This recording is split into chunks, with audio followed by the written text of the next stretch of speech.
I'm Vijay Kumar. Right now, I'm the Senior Advisor to the Vice President of Open Learning at MIT in the US. I have been working over several years, the last 27 years at MIT, working with educational innovation and technology. By preparation, I'm a chemical engineer. I did chemical engineering at the Indian Institute of Technology in Madras in India.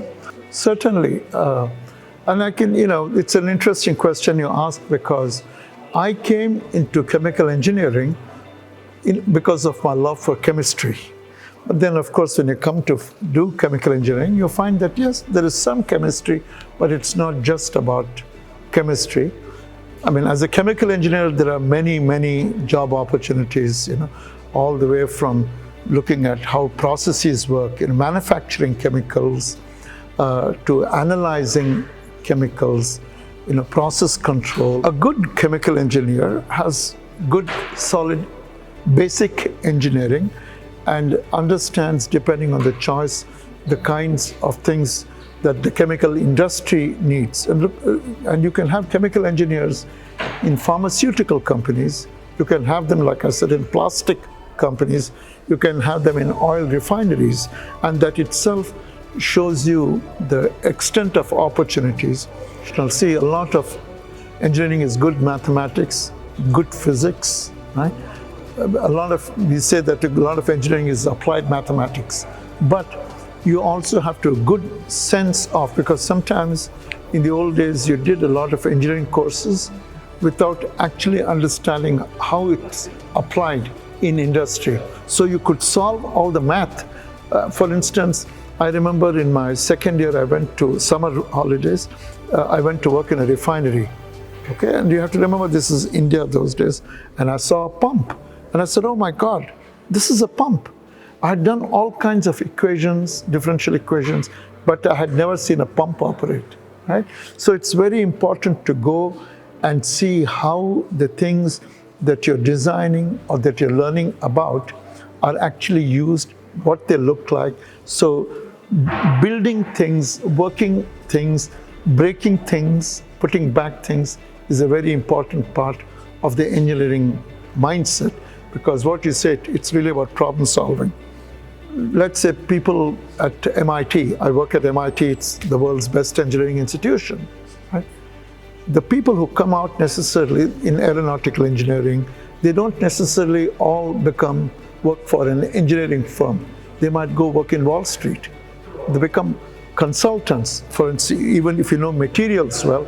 And that's the other thing. When you talked about chemical engineers also understand a lot about materials and material sciences. How do polymers work that can be useful for the film industry? I mean, in fact, I know real examples, what kind of new chemicals and how can I manufacture things that can become the material for 3D printing, right? So understanding polymers, polymer technology, all this is part of chemical engineering, but the application can extend in different ways. The job opportunities come in different kinds of things. Well, if you have strong foundations, okay, they should pick what interests them in terms of the specific areas like chemical or electrical or mechanical. Nowadays, for instance, you will see a lot of people doing computing engineering, computational engineering. It's not necessary. There are many fields, and computation is a part of every field, whether it's chemical engineering or mechanical engineering.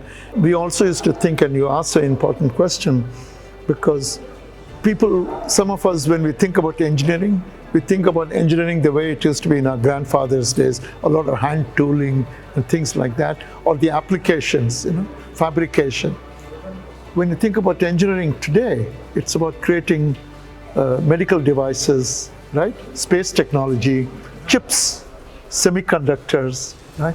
So engineering is about building devices, very exciting, about building infrastructure, whether it is the infrastructure for roads and transportation, or it is the infrastructure for data through the internet. All that, designing it for scale.